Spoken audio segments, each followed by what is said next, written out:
আসসালামু আলাইকুম রহমতুল্লাহি ওয়া বারাকাতুহু। হ্যালো এভরিওয়ান, সবাই কেমন আছেন? আশা করছি আপনার সবাই অনেক অনেক বেশি ভালো আছেন and welcome back to my another new video. So আজকের এই ভিডিওতে আমি কথা বলবো স্টেপ নাম্বার 3 নিয়ে।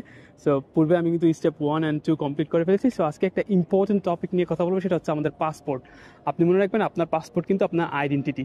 পাসপোর্টে যদি কোনো ধরনের ভুল হয় সিগনেচারে কিংবা নেমে কিংবা আদার্স ইনফরমেশন, তখন সেই পাসপোর্টটা কিন্তু ভিসা রিজেকশনের একটা কারণ হয়ে দাঁড়াতে পারে। সো আজকে এই ভিডিওতে মূলত আমি ইন ডিটেলসে পাসপোর্ট নিয়ে কথা বলবো, ওকে?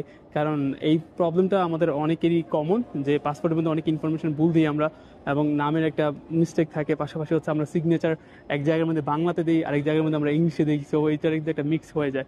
সো এই জিনিসগুলো নিয়ে মূলত আজকের এই ভিডিওতে আমি কথা বলতে যাচ্ছি। সো আশা করছি যে আপনারা অলরেডি পূর্বের দুইটা ভিডিও দেখে ফেলেছেন। যদি দুইটা ভিডিও না দেখেন, আপনারা এখনই যান পূর্বের দুইটা ভিডিও দেখে আসেন, কারণ ওই দুইটা ভিডিওর সাথে কিন্তু আজকের এই ভিডিওটা রিলেটেড। সো পূর্বে আমি কথা বলেছিলাম যে এনআইডি, পাশাপাশি হচ্ছে আপনার বার্থ সার্টিফিকেট, যেগুলো সর্বপ্রথম আমাদের প্রয়োজন হয় আমাদের বাংলাদেশে।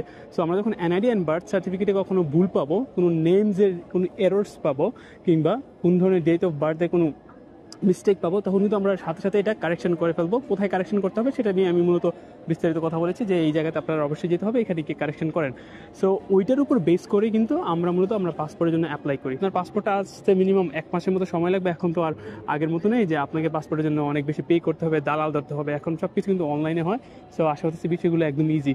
সো পাসপোর্টে অ্যাপ্লাই করার সময় আমাদের কিছু ডকুমেন্টস লাগে। ডকুমেন্টসের মধ্যে নাম্বার 1 আমাদের লাগে এনআইডি, অবশ্যই, কারণ এনআইডি ছাড়া তো পাসপোর্ট হবে না। পাশাপাশি আমাদের লাগে বার্থ সার্টিফিকেট, সেটা হচ্ছে নাম্বার 2। থার্ড হচ্ছে আমাদের হয়তোবা বিলিং অ্যাড্রেসটা লাগে, ইলেকট্রিসিটি বিল, আমরা যে অ্যাড্রেসে থাকি, এটা প্রুফ করার জন্য যে এটা হচ্ছে আমাদের রেজিডেন্সিয়াল এরিয়া, আর এখানে হচ্ছে আমরা বিল পে করে থাকি গভর্নমেন্টকে। সো এর জন্য আমাদের মূলত ইলেকট্রিসিটি বিলটা প্রয়োজন হয়, এটা আপনি সাথে করে ক্যারি করবেন। পাশাপাশি আরও কিছু আদার্স ডকুমেন্টস লাগে, যেমন আপনার প্রত্যেকটা একাডেমিক সার্টিফিকেট লাগবে। এটা হচ্ছে প্রুফ করার জন্য যে ঠিক আছে, you are authentic and officially you are eligible to apply for your passport. So এই জিনিসগুলো আপনার অবশ্যই লাগবে। পাশাপাশি হয়তো বা অ্যাপ্লাইয়ের কিছু ফি লাগবে। ফি নিয়ে আমি কথা বলতেছি না, জাস্ট অ্যাপ্লাইয়ের জন্য কি যেই ডকুমেন্টসগুলো লাগবে ওই জিনিসগুলো নিয়ে আমি এখন বিস্তারিত কথা বলতেছি। সো আশা করতেছি আপনি যে ফার্স্ট ভিডিওতে আপনি যখন এনআইডি অ্যান্ড পাশাপাশি হচ্ছে আপনি বার্থ সার্টিফিকেট কারেকশন করে ফেলছেন, তার মানে এইটার সাথে সাথে কিন্তু রিলেটেড আপনার আদার্স একাডেমিক সার্টিফিকেটগুলো। সো এটার সাথে মিল রেখে কিন্তু ওই সার্টিফিকেটগুলো কিন্তু আপনার কারেকশন করতে হবে। আপনি যখন ওই সার্টিফিকেটগুলো কারেকশন করে ফেলতেছেন এবং সব কিছু একসাথে নিয়ে আপনি যখন পাসপোর্ট অফিসে যাচ্ছেন, আপনার লোকাল যে পাসপোর্ট অফিস আছে সেইখানে যখন আপনি এগুলো জমা দিবেন, তখন কিন্তু তারা সব কিছু ভেরিফাই করে দেখবেন না এই ছেলেটা একদম জেনুইন অ্যান্ড সব কিছু অথেন্টিক এবং সব নাম টাম সব কিছু ঠিক আছে, দেন আপনারা কিন্তু আপনার পাসপোর্টটা পেয়ে যাবেন। এখানে আমরা একটা কমন ভুল করি, সেটা হচ্ছে ছবি তোলার সময় আমরা মুখ বেজার করে থাকি, অনেকে আমরা ওইভাবে পোজ দিতে পারি না। এটা কিন্তু ইম্পর্টেন্ট, কারণ সবাই কিন্তু আপনার ছবি দেখবে। সো আশা করছি আপনারা যখন ছবি তুলবেন তখন একটু হাসি খুশি থাকবেন পাসপোর্টের জন্য যখন অ্যাপ্লাই করবেন। যদিও ওরা আমি অট্ট হাসি দিবেন না, একদম সবগুলো দাঁত বের করে হাসি দিবেন না, নর্মাল একটা মুচকি হাসি দিয়ে থাকবেন। আর ভালো গেট আপ সেট আপে কিন্তু আপনি পাসপোর্টের জন্য অবশ্যই ছবি তোলার জন্য যাবেন, ভালো স্যুট কুট পরে, কারণ এটা আপনি প্রত্যেকটা দেশে এন্ট্রি করার সময় এই জিনিসটা আপনি কিন্তু শো করবেন। সো একটা নিজের দেখানো বা নিজেকে অন্যরা দেখবে, এটার জন্য তো একটা মাধুর্যতা প্রয়োজন আছে না? সো এই জিনিসটা আশা করছি মনে রাখবেন। ভালো গেট আপ সেট আপ নিয়ে আপনি পাসপোর্ট অফিসে গিয়ে হচ্ছে এখানে ছবি তুলে আসবেন। কোনো কিছু না থাকলে আমি যতটুকু ভালো থাকা যায় আর কি পাসপোর্ট অফিসে গিয়ে ছবি তোলার জন্য, এটা হচ্ছে 1 নম্বর।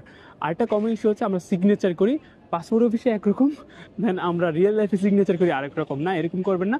আপনি পাসপোর্ট অফিসে যেরকম সিগনেচার করেছেন সেম সিগনেচারটাই আপনি প্রত্যেকটা জায়গাতে যখন আপনার সিগনেচার প্রয়োজন হবে সেখানে করবেন। আশা করছি তাহলে আর কোনো ধরনের প্রবলেম হবে না। সো এই পাসপোর্ট করার জন্য যে ডকুমেন্টসের নামগুলো আমি বললাম, যেমন এনআইডি, দেন হচ্ছে আপনার ডেট অফ বার্থ, পাশাপাশি হচ্ছে একাডেমিক সার্টিফিকেটসগুলো, কারেন্ট বিল, এই জিনিসগুলো আপনি জোগাড় করে ইমিডিয়েটলি পাসপোর্ট অফিসে গিয়ে হচ্ছে পাসপোর্টের জন্য অ্যাপ্লাই করে ফেলেন। উইদিন 1 মান্থের মতো, এখন যেহেতু ইউনিট সরকার আছে, হয়তো বা উইদিন 1 মান্থের মধ্যে আপনি পাসপোর্টটা পেয়ে যাবেন ইনশাল্লাহ। পাসপোর্টটা পাওয়ার পর আমাদের আর কিছু স্টেপস আছে, ওই স্টেপসগুলো আমরা কমপ্লিট করে ইনশাল্লাহ আমরা অস্ট্রেলিয়াতে ভালো একটা ইউনিভার্সিটি অ্যাপ্লাই করার জন্য কিন্তু এলিজিবল হয়ে যাব। সো আশা করতেছি এই ভিডিও থেকে আপনি বুঝতে পেরেছেন যে পাসপোর্টটা কেন ইম্পর্টেন্ট, কারণ এটা হচ্ছে আমাদের আইডেন্টিটি, একমাত্র আইডেন্টিটি বহন করে, যেটা আমরা যে কোনো দেশে গিয়ে কিন্তু শো করতে পারি। সো আশা করছি this video actually helps you a lot to know a lot of information about why we should actually bring our passport or apply for our passport. So দেখা হচ্ছে স্টেপ নাম্বার 4-এ। আর step number 4 আমি কি নিয়ে কথা বলবো সেটা step number 4-এই দেখা যাক। অ্যান্ড আপনারা যদি মনে করেন যে আপনার কোনো একটা ফ্রেন্ড স্ট্রাগল ফেস করতেছে, এই ধরনের ডকুমেন্টসগুলো জানতেছে না বা বুঝতে পারতেছে না কোথায় গিয়ে ডকুমেন্টসগুলো নিয়ে আইডিয়া নিবে, তাহলে আপনি চাইলে কিন্তু এই ভিডিওগুলো তাদের সাথে শেয়ার করতে পারেন। ইনশাআল্লাহ তাদের উপকৃত হবে অ্যান্ড আপনি এটা ইনার স্যাটিসফ্যাকশন পাবেন। আমিও হেল্প করতে পারলে আমারও মনের মধ্যে অনেক শান্তি লাগে আর কি। Alright everyone, that's all for today and thank you very much for watching this video and দেখা হচ্ছে স্টেপ নাম্বার 4-এ। Till then take care, bye bye, and আসসালামু আলাইকুম ওয়া রাহমাতুল্লাহি ওয়া বারাকাতুহু।